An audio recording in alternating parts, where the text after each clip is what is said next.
অজু থাকুক বা না থাকুক, প্রিয় নবী বলেছেন আরাফাতের সারা দিন জুড়ে এই দোয়াটি বেশি বেশি পাঠ করো। এই দোয়া কবরের আযাব প্রতিরোধ করে, জাহান্নাম থেকে বাঁচায়, মা বাবার মাগফিরাত হয়, সন্তানের ওপর কোনো বিপদ আসে না, কাজা নামাজ মাফ হয়। সেই দোয়াটি হলো এই। সম্মানিত হাজিরিন, মহানবী সাল্লাল্লাহু আলাইহি ওয়াসাল্লামের শেখানো এমন একটি শক্তিশালী দোয়া নিয়ে আজ আপনাদের খেদমতে হাজির হয়েছি যে আরাফাতের সারা দিন জুড়ে এই দোয়াটি বেশি বেশি পাঠ করুন। এ দোয়া কবরের আযাব প্রতিরোধ করে, জাহান্নামের আগুন থেকে বাঁচায়, মা বাবার মাগফিরাত হয়। এ দোয়া পাঠ করলে সন্তানের ওপর কোনো বিপদ আসে না, মানুষের কাজা নামাজগুলো মাফ হয়ে যায়। যদি কোনো মানুষ গুনাহ করতে করতে জীবনে ক্লান্ত হয়ে যায়, তবে তার জন্য এই দোয়াটি সাহারা হয়ে দাঁড়ায়। এই দোয়া সেই আমল যা কবরে রক্ষাকর্তা হয়ে যায়। যখন ফেরেশতারা কবরে সওয়াল জবাব করতে আসে, তখন এই দোয়া সহজ করে দেয়। যখন মানুষ পুলসিরাত দিয়ে চলতে শুরু করে দিবে, তখন এই দোয়া তার কদমকে দ্রুত বিজলির মতো করে দিবে, যাতে সে মুহূর্তের মধ্যেই পার হয়ে যায়। আর যখন জাহান্নাম সামনে আসবে, তখন এই দোয়া দেয়াল হয়ে দাঁড়াবে। এমনকি জান্নাতের ফেরেশতারাও তার জন্য দরজা খুলে দিবে। এই দোয়াটি সাধারণ কোনো দোয়া নয়। এই দোয়াটি তাদের জন্য যারা সত্য হৃদয়ে রবের দিকে ফিরে আসতে চায়, যারা নিজেদের জীবনে গুনাহগুলো ক্ষমা করাতে চায়, যারা চায় যে তাদের মৃত্যুর পর এমন কিছু থাকুক যা প্রতিটা মুহূর্ত তাদেরকে সঙ্গ দিবে।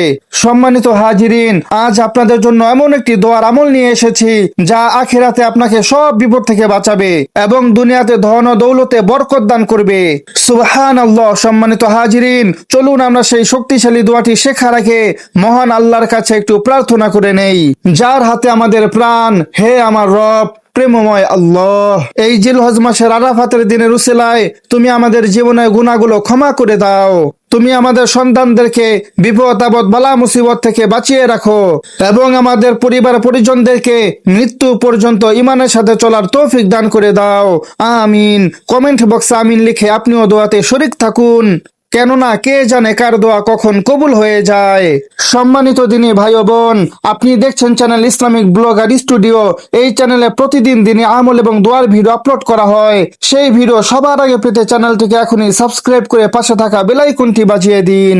সেই দোয়া পাঠ করার নিয়ম, সর্বপ্রথম মহানবী সাল্লাল্লাহু আলাইহি ওয়াসাল্লামের খেদমতে দুরূদ পাকের হাদিয়া পেশ করুন, কারণ প্রতিটা নেক কাজের সূচনা দুরূদ দিয়ে হয়। আমার সাথে সওয়াব হাসিলের জন্য একবার দুরূদ ইব্রাহিম পাঠ করে নিন। আল্লাহুম্মা সাল্লি আলা মুহাম্মাদিন ওয়া আলা আলি মুহাম্মাদ কামা সাল্লাইতা আলা ইব্রাহিম ওয়া আলা আলি ইব্রাহিম ইন্নাকা হামিদুম মাজিদ।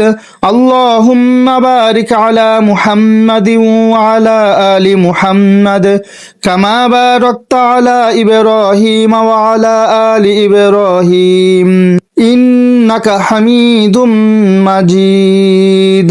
এখন আপনি এই গুরুত্বপূর্ণ শক্তিশালী রাসূল সাল্লাল্লাহু আলাইহি ওয়াসাল্লামের আদরের দোয়াটি পাঠ করার আগে কয়েকবার ইস্তিগফার পাঠ করে নিন।